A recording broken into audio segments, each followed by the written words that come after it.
Hi, I'm your host, Anand J. Sukadia, and this is the Limitless One podcast. Join me on this journey as I interview the most inspirational souls who are tapping into their limitless blueprint on a mental, physical, and spiritual level to thrive in uncertain times.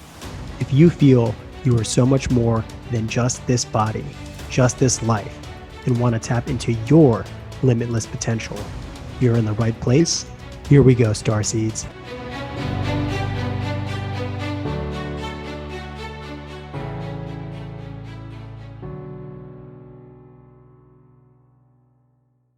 What does it take to be perpetually motivated? In today's conversation, we have the privilege to speak with Charlie Taylor about motivation, entrepreneurship, and roundhouse kicking fear in the face. Welcome to the Limitless One podcast. I am your host, Anand J. Sukadia. Charlie Taylor has been a competitive athlete for over 20 years, earning numerous titles on both the national and international stage in Olympic Style Taekwondo. Since training under Olympian Master Kevin Padilla since 1992, Charlie has surrounded by top-level athletes his entire career. In 2004, Charlie fought his way onto a spot on the New York State Taekwondo Commission, an organization designed to mentor and sponsor top athletes for international competition. Here, Charlie competed in numerous countries representing New York, USA during his bouts. Since his arrival to NYSTC, he defended his spot on the team throughout the remainder of his career as a fighter. Simultaneously, Charlie served as an instructor at Padilla Sports Taekwondo School, where he taught traditional and Olympic Taekwondo, cardio kickboxing, boxing, and mentored a number of junior elite athletes. While there, he developed a love for coaching and it formed into a unique style, drawing from years of training and applying his fighter's mentality. After a 10-year career in the corporate security world, he returned to his passion. Currently based in the New York metro area, Charlie is the owner-operator of two CKO Kickboxing clubs located in Bayonne and downtown Jersey City. Charlie wears several hats, but his favorite hat is of a fitness coach and motivator. Charlie has a fun but no-nonsense approach to supporting his members' goals. Whether you're aiming to improve your striking technique, build lean muscle, or improve your overall wellness, Charlie can certainly get you there. Charlie tries to instill a fighter's mentality within all of his clients because whether you're in the ring or not, if you refuse to quit on yourself and continue in the fight, there's no limit to what you can achieve. He lives in Jersey City with his pit bull, Big Guy. What's up, brother? Good to see you. Hola. What's up, man? Not too much. We got Charlie Taylor of CKO Kickboxing, and we're in for a very special treat. Dude, so it's so great to have you on. Last time we spoke was right at the start of the pandemic in 2020, and a lot has happened since then. And I'm excited because we only had 15 minutes to talk last time. So now we have a little bit more time than that. Okay. And I want to see, like, where are you focusing your energy on these days? But before we dive into that, let's ask you the most important question. What does living a limitless life mean to you? So living a limitless life to me is, living your truth, like living your purpose. So I forgot his name, but it was like, if the ghosts were around you, ghosts of your past, ghosts of your future watching you in your deathbed saying, we are what you could have become. You know, like that's people's biggest fear is regret. It's like, oh, I wish I would have done this. I wish I would have done that. So living the limitless life for me is not letting any stone go unturned. Any avenue, any opportunity is chasing it down. And that's what I feel like everyone should be kind of pursuing, is living your best potential in any way, shape, or form. And it can adapt, it can transform, but as long as you're giving 100% of you, that's what's limitless to me. And that's what I try to pursue. Yeah, that's one of the most things, the things I admire most about you. It's almost like you have a relentless passion for living life and just being yourself in authenticity, you know? So, you know, a lot of people hold back, but you are like fully you all the time. Yes, I am. To a fault at sometimes, but yes. We were actually in Aruba for a bachelor party I think last year, and we were just swimming, and they were all talking about secrets and people that secrets they keep, and they look at me and they go, Charlie, you're just an open book, so there's nothing to say about you. I'm like, yeah, like anything you want to know, it's right here. Awesome, dude. So yeah, let's get into your background a little bit. Tell us about the experience that formed you into who you are right now. I mean, obviously it's a culmination of it, and it all coalesced into who I am today. But basically, the bedrock of who I am started in martial arts. And I spent since 1995 up until 2006, I was competing and training in Taekwondo, Olympic Style Taekwondo. It was right here in Hoboken with Olympian, world champion, and former president of our union, Master Kevin J. Padilla. And he was my instructor for a very long time. Great mentor, taught me a lot of things that I've like leaped into other assets of my life. I've been fortunate enough that I've been able to excel in many things that I do. And I feel like it's all because of that bedrock, being 6 years old and having to stand up in front of adults and go over a book report and say, my name is Charles, blah, blah, blah, this is what I do. And that consistency of all the years is just like, when you say I'm uniquely myself, it's because I've always had to express myself, whether I'm doing this, that in front of people. And just being yourself has come so easy to me and pushing that out there. So martial arts gave me a huge leg up on, I think, a lot of my peers, as far as like having the champion mindset. You know, like my instructor would always say there's two types of people. There's those who walk over the piece of paper and those who pick up the piece of paper. And it sounds like such a simple concept, but it's the truth. It's like when you walk past a project and go, I'll do that later. You're the person who walks over it. You know, you see your dishes filled in the sink, you're like, I'll do it later. That's walking over. And I try to always pick up that piece of paper. So my instructor was a huge part of my life. And you know, I stopped competing in 2006. And then after that, I tried to just pursue a professional career. And throughout that time, there were just many other mentors in my life, from vice presidents, regional directors. I was in loss prevention. Did that for about 11 years. And then my last position, I was a head of security in JCPenney and Manhattan Mall. And it was great. I had a great time. There are many people I learned from there, mentor-wise. And then being an entrepreneur, I mean, as I'm sure you know, sometimes the mentor is yourself. So as you mentioned before we started recording, it was like, you've seen a lot of like motivation coming out of me, and a lot of my staff, my clients, they come by and like, you're always listening to motivation. I'm like, well, who do you think motivates the motivator? So now that like I'm supposed to motivate everyone and give it to all people, now I just look at Zig Ziglar and like I'm online all the time, just looking at people to give me motivation. Like right now I'm listening to the Outliers Audible book, just trying to educate myself. So that's like the quick background of me and the people who kind of influenced my life. But majorly, it's always been my instructor, my Sabonim. Yeah, it's always beautiful to have a Mr. Miyagi going on. Right? Yeah, absolutely. Yeah, even to this day, if you see me walk, if I see him in the streets, I drop everything, bow to my waistline, and give respect. And it's just, I think that's a relationship that everybody should kind of have, not to that extreme, but someone who you look up to and absolutely respect.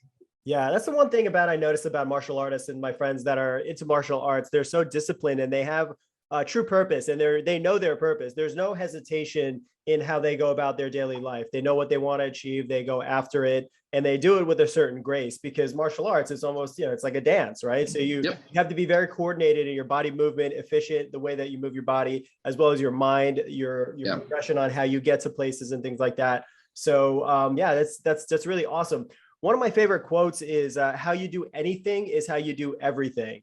And that's very similar to what your instructor taught you, is about, if you have like a lapse in integrity in one little area, it's going to show up in many places in your life.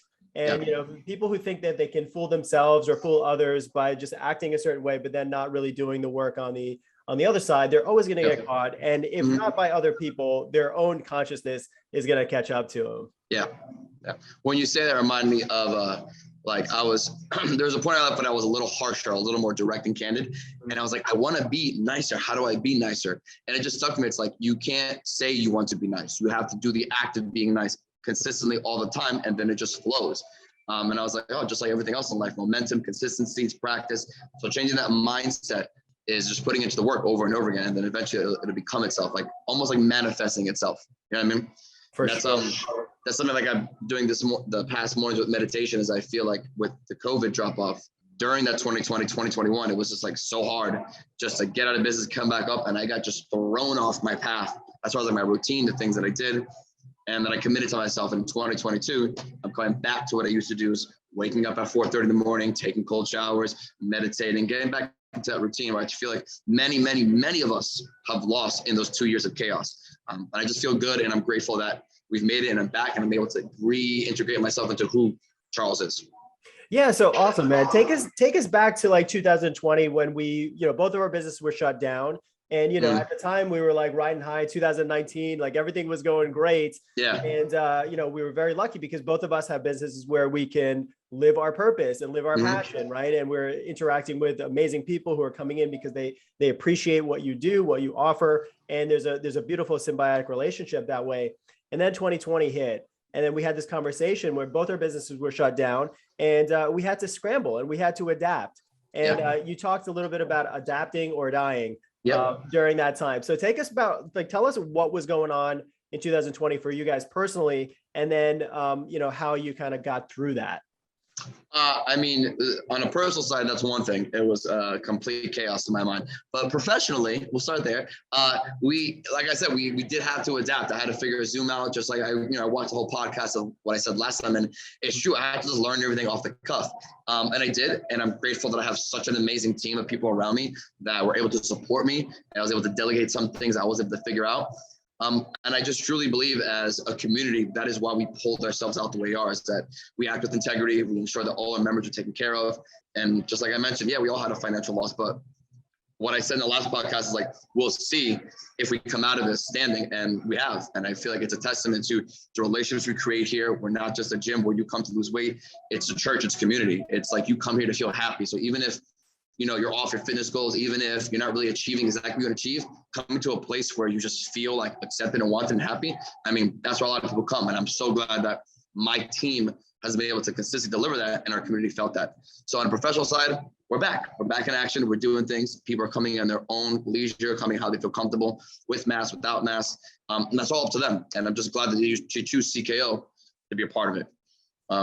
That's the bounce back with that. Personally, I'm sure everybody, all the combos I've had, it was just being isolated. I lived at the time in a studio by myself.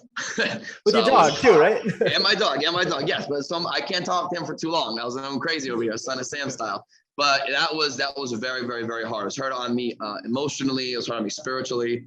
Not being outside. No matter how many supplements I take, it was just, I always had to be the motivator. So I'd pump it out. And then as soon as it was done, I would just feel a dump. And I'm just like, all right, what are we going to do? All right, let's just go hang out. Let's drink. And it was just like a cycle of hanging out, drinking, sleeping late, doing work, because the work was so minimal that I was like, all right, 2020 is like, let me enjoy this time.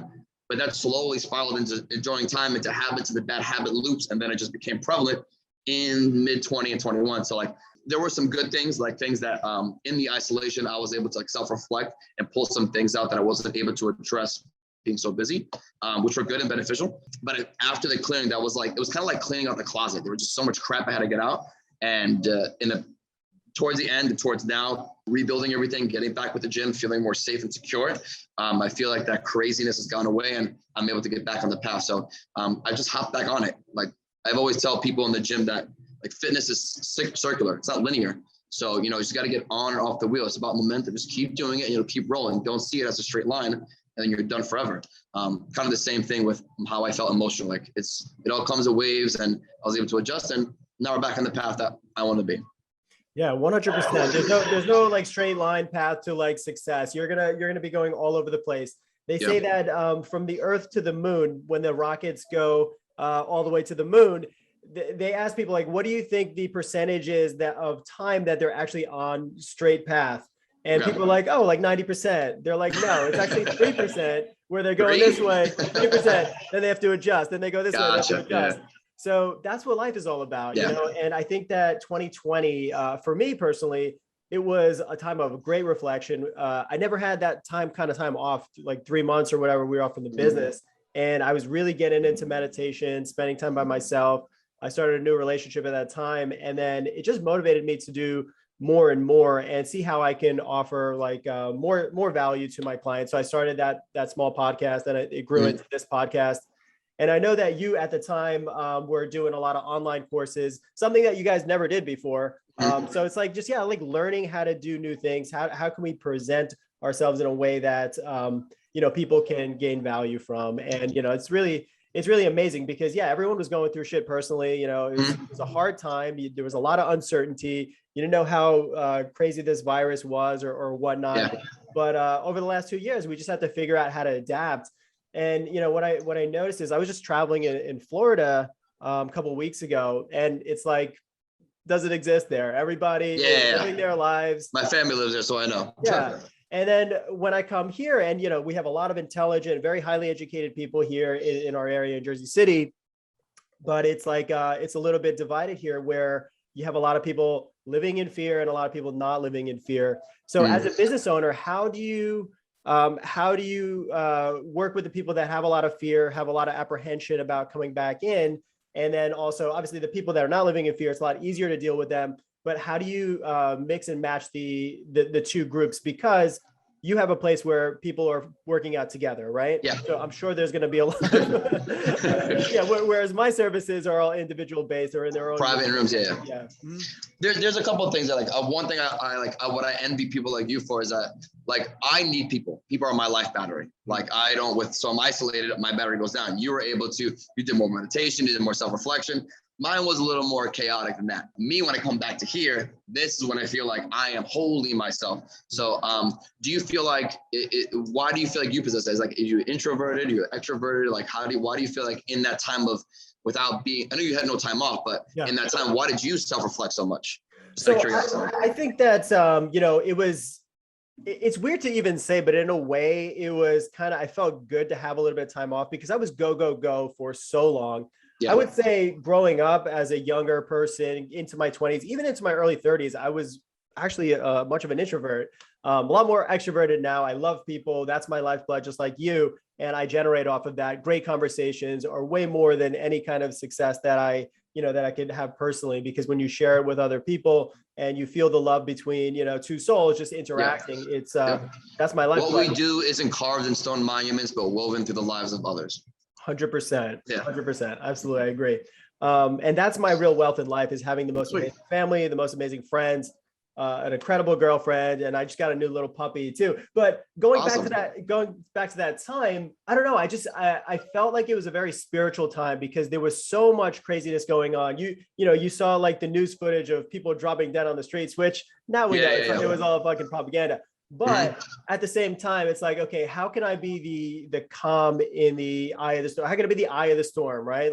Right in the middle and not being the one who's going crazy and freaking out and all this kind of stuff. So because if I know when I start my business, if I'm not that way, then other people are going to feed off of my fear, my employees, the people around me, my community members, my members, all that stuff. So and that makes a little more sense with you. What you practice, what your business is like healing with internally. Versus I think what me is, I have such a habit of just putting a mask on, no matter how I feel when I come in. It's like it's showtime, and I did that so often that there was no reflection. So when it was time to be isolated, I was just like, "There's no one here. There's no mask." So that's a testament to you. So I definitely have to come back to life and get in one of those.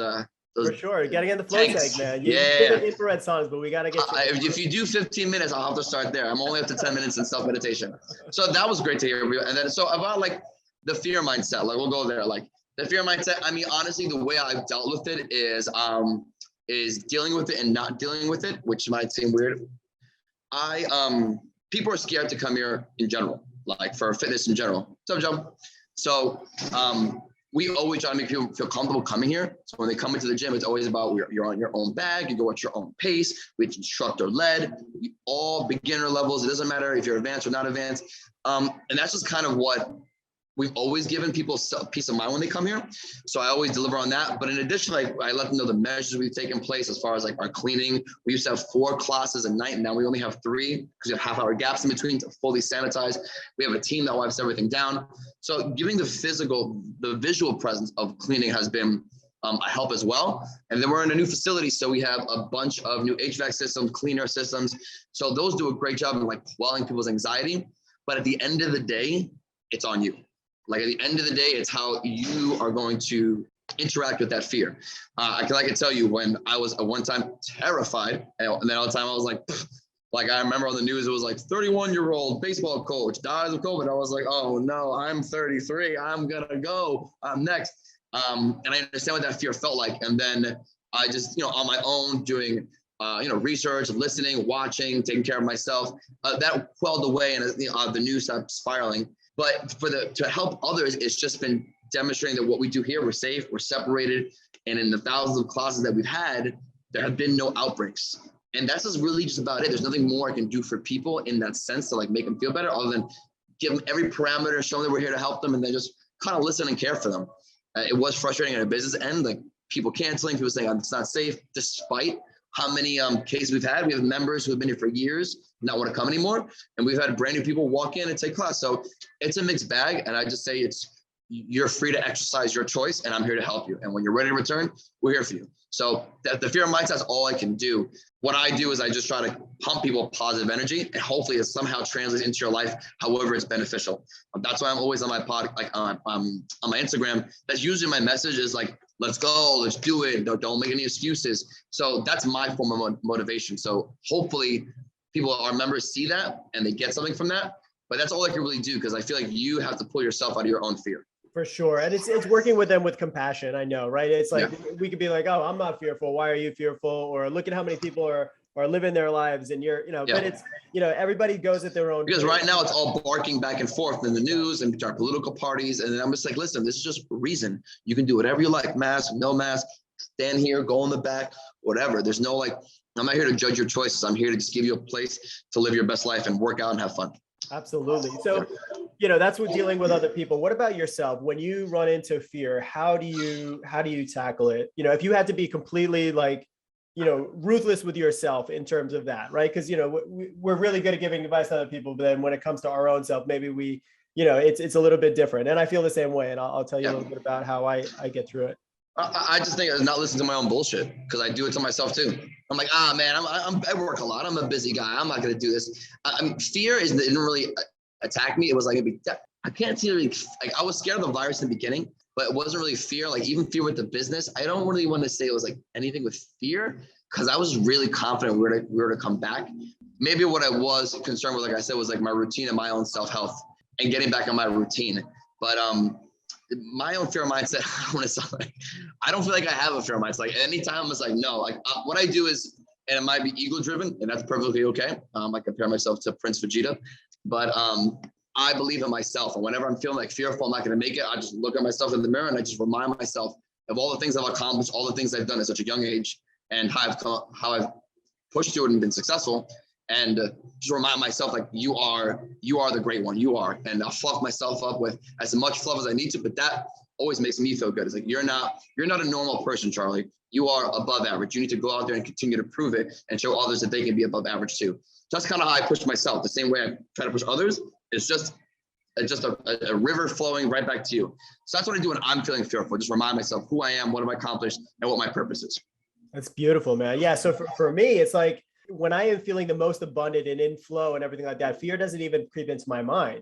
Yeah. So I realize, okay, when I'm in abundance, then everything is existing, everything is possible. Fear is like this little speck of thing that it doesn't affect me at all. But then when I like really dwell on something and I'm like, oh, this is really bothering me or whatever, I kind of break it down. Okay, say, I had a bad interaction with somebody. Then I'm like, okay, what is this interaction about? And then is it about your ego not feeling like you said what you wanted to say, or is it about not being liked? Or so I keep breaking it down to the ultimate, like the smallest little particle. And whether is it about fear, or is it about love, or is it about lack of love, right? So like when you bring it down, it all comes down to those two emotions, fear and love. And then, okay, say it is about fear, then which one do you want to choose? You have the opportunity to choose fear, or you can choose the loving route. So where do you want to take it? So that's where everything boils down to that one decision. It was funny that you say this, because I myself, I'm in a relationship and I'm very happy. And I was talking about my routine and everything. And she was like, look, what do you like? Why don't you want to get back in the routine? And I said, because I'm scared of that Charlie. So what do you mean? I'm like, I know that Charlie. Like, I'm used to waking up at 9 a.m. now, stretching, relaxing. That Charlie is going to wake up at 4 a.m. and is going to be nonstop all day. And if I start that engine, it's going to be a freight train. I'm not going to stop. And I think I was just scared because I knew once I did it, the fun I was telling myself was going to be over, which it's over now. And it's just like getting myself back in that routine, because I know once I'm committed, it's tunnel vision. It's no stopping. Yeah. So let's get into your morning routine. I know you've been posting a lot about that recently. What do you do to get started in the day? So the first thing I do is, I wake up at around 5 a.m. My first clients are always at 7 a.m. I felt like when the business started to pick up, I was still on this waking up at the last minute kind of thing. I'm like just rushing to the appointment, coming here. I'm like, all right, so let's start your session. And I wasn't giving 100%. So then I was like, you need to get back to your routine as far as waking up early, recentering yourself. So what I do is I wake up, I take my phone with me. I listen to the same morning motivation podcast right in the shower. I take about, I'd say 10 minutes of like a nice medium hot warm shower. And then every session, every week, I've been trying to increase about a few seconds, which is a cold shower. So slowly break it down, take a cold shower. After the cold shower, brush my hair, all that stuff. And then I go into the kitchen, I make myself coffee. And before I have coffee, I have a bunch of tinctures, which is like lion's mane, chaga, whole bunch of tinctures, vitamin C, vitamin D. And at the same time, still listening to the motivation. And then once I'm done with that, I have my coffee. And when I have my coffee, I listen to whatever book I'm listening to. And I just do that for about 20 minutes in the kitchen, kind of just refocusing my purpose of the day. What are you going to accomplish today? And just steering that ship straight. And now it's been incorporating meditation. To like kind of, again, I've been a martial artist my whole life, and meditation's never been fun for me. I never liked it. I always say, oh yeah, I do active meditation. I'm hitting the bag. I'm mindless, thoughtless, mushin, which is kind of BS because it's just a way for me physically to express my ADHD energy and kind of deplete it, versus sitting down and kind of centering my thoughts. And I feel like that's been same way we talked about. If you don't have integrity in this area, it leaks over. My lack of patience mentally, being able to sit down and do something has gone far beyond, because I'm always moving in the gym. I'm fixing this bag, I'm talking to this person, I'm over here, and I haven't been able to take sensories away and just kind of think about my thoughts. So it's been back to meditation. I started 4 minutes, then 8 minutes. Today was 10 minutes, which I was very upset with myself because I was like, it had to be like 9:45. And in my head, I was like, all right, that's it. You know what? I think your phone's broken. I don't think the alarm's going to go up. It's got to be time. Your client's outside. You're waiting. And I open my eyes and it was 3 seconds before the alarm rang. I was like, but that just shows me like I'm getting better at slowly letting my thoughts whiz by, but like just relaxing. And it's just because for me, it's so physically express who I am. To just sit down is difficult. So doing that, have I seen benefits yet? Not yet, but with anything, it takes time and consistency. But I do feel like once that client walks in, I've been up for an hour and a half, I've been listening, I've had coffee, I'm up, I've meditated. They're getting the best version of me. And if I'm standing there asking them to give me the best version, I can't be over here walking in 10 minutes, 2 minutes late with, boogers on my eyes, trying to be like, all right, lift that up. So I have to walk the walk. And I just kind of, like I said, when looked at myself in the mirror, I'm like, what are you doing? Like, you can't halfway be Charlie. You got to be full Charlie. So that's been my morning routine. The other things I want to add into is like, resetting my 1 year, 3 year, 5 year, 10-year goals. Those are things I'm getting into, but that's mostly where I'm at right now. Yeah. Beautiful, brother. And, you talk to a lot of people in your career about consistency, building new habits, and then, the mental aspect of it. And every time you do these things every single day, it's building those muscles of, okay, now it's going to become easier to wake up at 5 a.m. Yeah. Now it's going to be easier to meditate each time. I made it past 8 minutes. Now I'm at 10 minutes.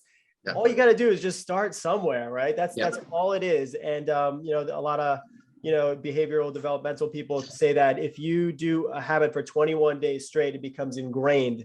If you do it 6 months straight, then you can make lifelong habits, and you won't go back to your old place. And, so much of this game of life is about the mind and the conversations you have with yourself, and not like letting yourself slip. It's like, oh, it's like today is a Saturday. I'm going to sleep in a little bit. Maybe I just like snooze that alarm a little bit. It's easy to do, but it's also is damaging to the long term. It is. And for me, I was doing loops of that where I'd be consistent. And I'm like, oh, reward myself, reward myself. And I just got to find that trend line, just stay on that trend line. Even though I am doing it, my purpose now is to cut that cycle. Enough of like the same habit loops I've been doing is rewarding myself. It's just, you do reward yourself with the process. Yeah. That's your reward, the continued work of it.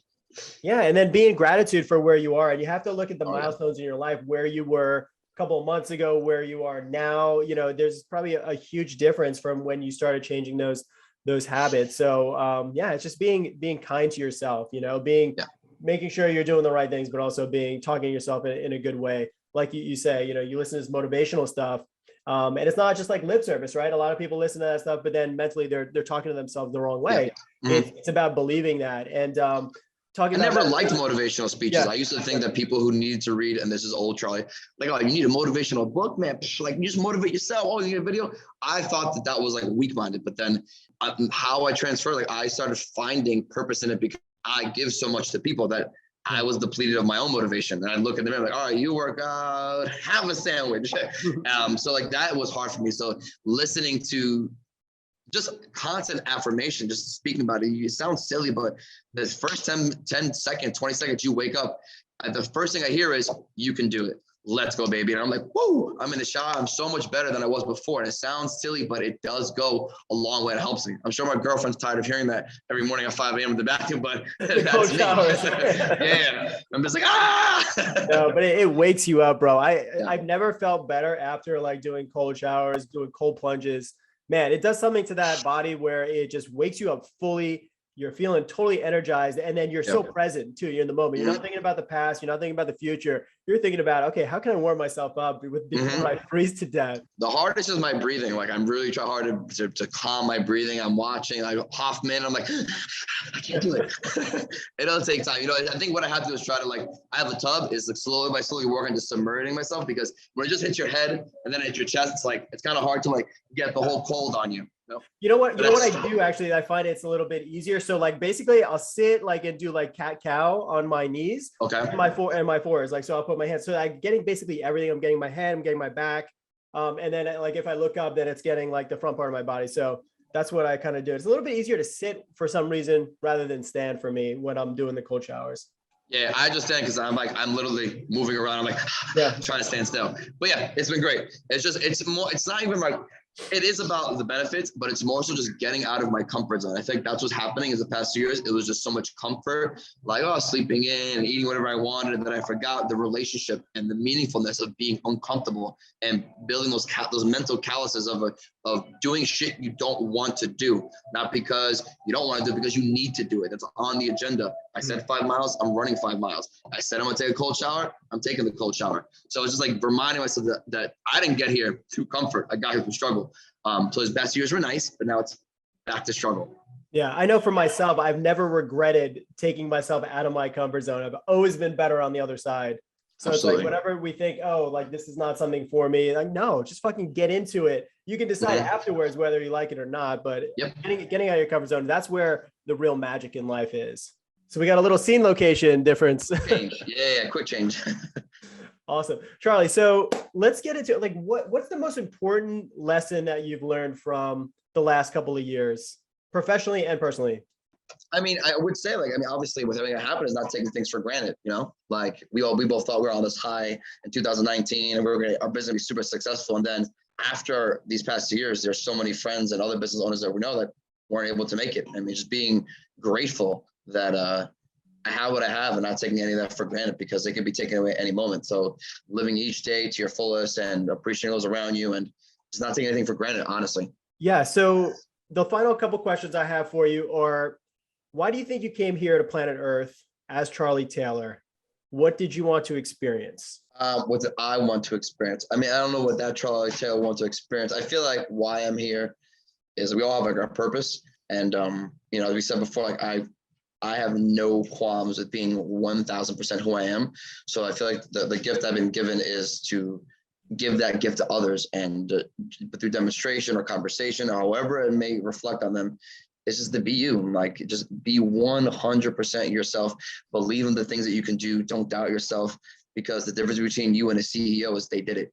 That's it. You know, they just took the steps. We all have the same time. We all have the same abilities. Yes, some of our cognitive skills are different, but what you can't do with talent, you can make up with effort.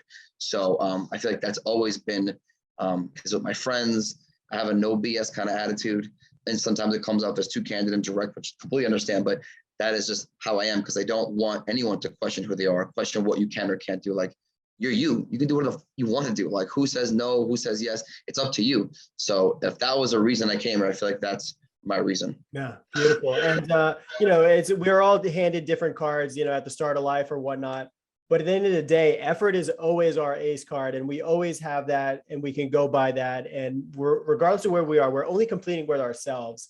So where we were, where we want to be. And it sounds so cliche, because you say that and be like, oh yeah, baby. But it's so, when you go through all the other trials in life, you figure it is, man. It's all about a mirror test. It's all about you. If you're not getting better, then what's the point? Because if whoever you're comparing yourself to may fall or rise, but it's still you. It's still comparing to you. Yeah. And what is success too, right? Like a lot of Yeah. people define it in different ways. A lot of people are, oh, once I make $1 million, or what if I have this or that? Some people look at it material ways. Some people look at it the depth and quality of their relationships. Some people look at it as their health. Some people Yeah. look at it as, you know, the way that they communicate with themselves. Some people want to just like go to the beach and relax and just chill Mhm. there every day and see the sunrise. Everybody defines it differently. So it's really Mhm. not about looking at what other people have, but like really focusing in what makes you happy internally, and then go out and spread that to other I people. would say that comparing others is because competition does create some progress. But I would say, yeah, you could look at other people like, you know what, I want that, but don't do it with hatred. Don't do it with malice. Do it with ambition and drive. Just because there's another flame in the room doesn't take away from their fire. Like you can unite those flames. Just it's good to see, oh man, I want to be as successful as that person, but do it on your own terms in your own way without trying to pull other people down. And I think that happens a lot, especially lately, is people try to pull each other down to be successful. It's not being right, it's being first. And I think like that needs to kind of be washed away, hopefully within the next few years, because that's not a good way to proceed. Yeah, definitely. And I know you just posted something on your Instagram. Was it today? You got a little bit of hate on the gram. Yeah, you know, I did that on purpose, and not to like to show anybody off, but like it's just like it just showed what a blind comment that was, because it didn't make any sense, and you're attacking me for absolutely no reason. But I wanted to, because I had to sometimes, if you were to talk to my team, I always ask their opinion on things. Like, what do you think about this idea? Because I'm never sure. Like I think in my life as like growing up, like I've taken my own blinders off and be like, I need other people's opinions. So I did it in a way, like I was curious. And of course I posted because everyone was talking back about it, but it's like, we're in an age where people don't even read anymore. Like you're not looking at the messages. It's so like response and fear-based. It's like, oh, I hate you. Oh, I hate you. It's like, easy. I'm a person. Like, how are you? I just have a great day. I'm sorry if maybe someone, because I think maybe he thought that the motivational speaker was saying loser. Maybe I was saying it. And maybe sometimes someone in their life called him a loser. So it resonated with them. So like, I'm sorry about that. That wasn't the message. It was about whatever you can do, just do it and stop telling yourself silly excuses. Yeah, absolutely. And it's, you know, a lot of people just look at sound bites, or they define you by if you're wearing a mask or not wearing a mask. And when we start doing that to other people, and it's almost in a way, it's kind of like the way that this whole divide has been created, like to separate us from each other, you know, making some people like hate other people. It makes absolutely no sense if we want a united society and a loving society that all works to help build each other up rather than tear each other down. And, you know, when you come from a place of trying to motivate people and, you know, by motivating yourself to get better and sharing that, and, you know, when people look at that and be like, oh, okay, I hate you just for that. I mean, that has, you know, people have to look into themselves as to why that trigger happens, right? Maybe they were offended by their own lack of having motivational ability, or maybe they've been triggered in the past by somebody who said something kind of similar, but it wasn't you, but they were projecting that. I used to react very harshly, and now I kind of just look at people and go, oh man, I wonder what it is that offended you. More so I was like, oh man, I used to be very like responsive, not anymore. I'm just like, oh man, I wonder if it's me, or I wonder if it's something you went through. But I feel like I've in maturity, I've learned to like look at these things and be like, all right, well, I think probably it's because I've been in customer service so long, and you get so many people who, when they come up to you, it's when they start barking at you, it's not really them barking at you, it's them barking all the things that happen behind them, and they're just giving it to you, and constantly in repetition and practice, just being, hey, how are you, and de-escalating. I think that's what's kind of helped me de-escalate, especially around here where some people wear a mask and you don't wear a mask. I'm just like, there's no judgment here. Just all I'm going to judge you on is how well you punch and kick. That's it. Yeah. You know what I do whenever I face that, and, you know, obviously I'm guilty of getting upset or getting triggered and, you know, fighting back or whatever it is, but I attempt to look at them as a child version of themselves, to see, you know, we never know what they went through growing up, and, you know, all the, whatever happens to them into their adulthood, the interactions they've had to make them the way that they are. And it's not even that's who they are. It's like certain actions that they've taken. So if they come to me in a certain way, I just have to understand, like, you know, that was a certain action. I'm sure they're a loving person, you know, we're all children of God or whatever, but, you know, trying to understand them and trying to just send them love. You don't have to interact with them or be around them, but just like, yeah, just knowing that it's probably when I was at their best day. Yeah. And typically after they get it out and you respond as such a calm voice and interaction, they're like, that brings them down. They're like, oh, like, I don't have to respond. I guess, no, absolutely. Have a great day. Enjoy your stay. And then when they kick the bag, they come, they're like, just want to say thank you. I was in a bad mood. I'm like, no problem. I hope you enjoyed life. So it's not taking things personally. So some people just like blow off like that, you know? So it's whatever. Yeah, that's the Aikido method, right? It's like when those energies come into you, you just like, yep. It's just move them out of that way. See you later. yeah. You know what I mean? Yeah, it's just, it happens, and it's perfectly okay. It's not a problem. I think some people obviously will fix that, but that's not my place. When I'm here, I'm just trying to be a beacon of hope and help you out, get you to class, get that stress out. That's why I love kickboxing. I mean, there's all different types of cardio, but if you need to get stress out, for me, there's like no better way than slamming your fist and your feet into a bag for an hour and just getting it all out. And then you feel great. You feel like a weightlifter from it. Yeah, no, I bet the endorphin rush is incredible. I've taken a couple of classes. I haven't done any of your classes yet, but I always feel great. Oh, you haven't experienced an endorphin rush yet. No, I mean, we have fun here. Yeah, no, that's definitely a next on my list, brother. So my final question for you is, and by the way, thank you so much for coming on. No, thank you. So what does God or spirituality mean to you, and what role does it play in your life, if any? So spirituality is like, I grew up Catholic. We went through Christians in our family. So I'm not practicing in any religion, sort of, any religion, organized religion. But spirituality for me is, I don't have a definition, and because I appreciate all different societies' views of seeing spirituality. Like in my home, I have a library on the wall, and on the wall are just like all opposing religious views. I got Buddha, I have like pentagram, I have tarot cards, crystals. I don't believe in any of those things, but I do enjoy reading how people have viewed the world and what they feel spirituality is. And I just try to kind of take different ideas and kind of cherry pick from them and just kind of figure out what is, because we're all trying to find the right path. We're all trying to find the right spirituality. There is that gap when you're missing that kind of feel spirituality. I can't really describe it, but for me, it's like, I find spirituality is being with humans. Human compassion, being around my friends and my family. That's where I feel the most connected spiritually and feel whole. Meditation does it for me, connecting that way spiritually. But I just kind of take the life lessons from Sadhguru and from all different people that I've read and heard. And I'm like, okay, well, these are all very different aspects of life. So I define that as spirituality, and trying to living in those best ways, trying to figure out how to use those ideologies and adapt into my situation or my being and how I feel. So there's not one point of spirituality. It's like, I love people. And that's where I feel the most whole, when I'm in a room with people, or I'm interacting with people. And I feel the best when someone looks at me and goes, I didn't believe I can do that. And I'm like, you did it. And if that's a form of spirituality, man, hallelujah to that. That's what I get the most from. That's my highs. People is watching people just find who they are right in front of your eyes. You're like, you did it. And they're like, oh my God, I did it. So yeah, it's a kind of like a mixed answer for that, for spirituality, because probably I'm still on that road figuring out what it all is. Yeah. But that's what it is to me. I'm a learner. I love to listen to different podcasts and audible books and just read about different ways that people perceive the world, and kind of just choose from there. Yeah, that's so beautiful. There's no right or wrong way to like spiritual. There's so many paths. Everybody has a different viewpoint. Everybody I ask has a different viewpoint. So it's all about like finding what resonates mostly with your heart and how you want to progress. And the fact that you're open-minded, that's like I think that's the first step in it, because once we think there's only one path to our spirituality or to God or whatever, then we're kind of closed off to infinite nature. Because if God is infinite, then why are we only looking at it from trying to define it from a lens and that perspective? Yeah, I don't know what's right or wrong, kind of like Rogan says, I'm a rock spinning around a fireball, hurling through infinity. I don't know what's right or wrong. And I don't judge those who have different perspectives. I just look at them and it's interesting. And I see how it applies to my life.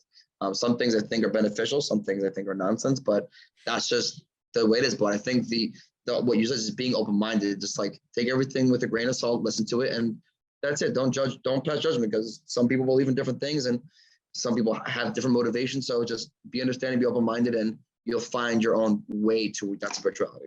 100%. Dude, how can we learn more about you?